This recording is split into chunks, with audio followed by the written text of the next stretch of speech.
My heart aches and a drowsy numbness pains. My senses though of hemlock I had drunk, or emptied some dull opiate to the drains. 1 minute passed, and that words had sunk.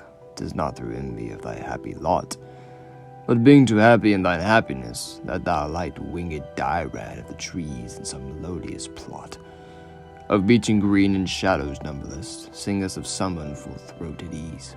Over a draught of vintage that hath been cooled a long age in the deep delved earth, tasting of Floria in the country green, dance and provincial song and sunburnt mirth.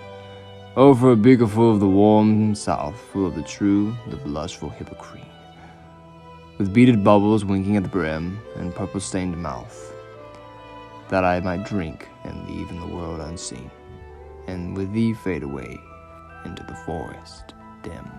Fade far away does all quite forget what thou among the leaves hast never known, the weariness, the fever, and the fret here, where men sit and hear each other groan, where palsy shakes a few sad last gray hairs, where youth grows pale and spectre thin and eyes, where but to think is to be full of sorrow, and leaden-eyed despairs, where beauty cannot keep her lustrous eyes, or new love pineth them beyond tomorrow.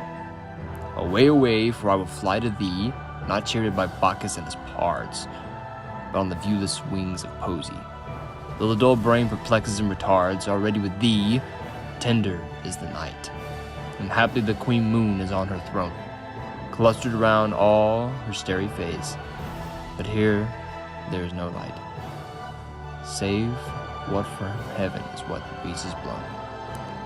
Through vendurous glooms and windy mossy ways, I cannot see what flowers are at my feet, nor what soft incense hang upon the boughs, but in embalmed darkness guess each sweet wherewith the seasonable month endows the grass, the thicket, the fruit tree wild, white hawthorn and the pastoral glantine, fast fading violets covered up in trees, and mid-May's eldest child, the coming musk rose full of dewy wine, the murmurous haunt of flies on summer eves.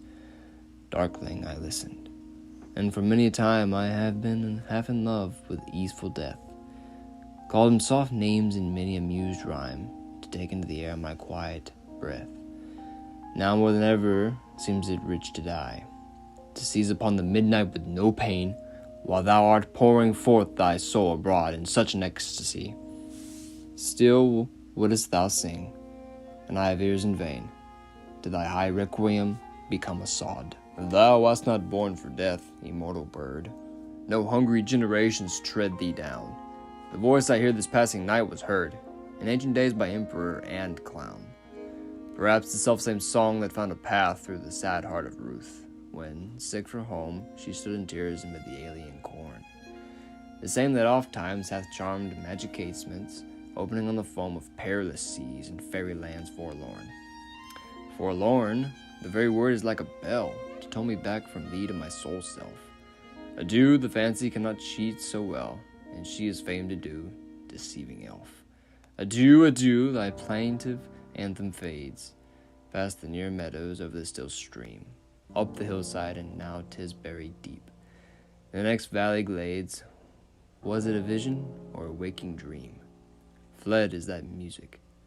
Do I wake or sleep?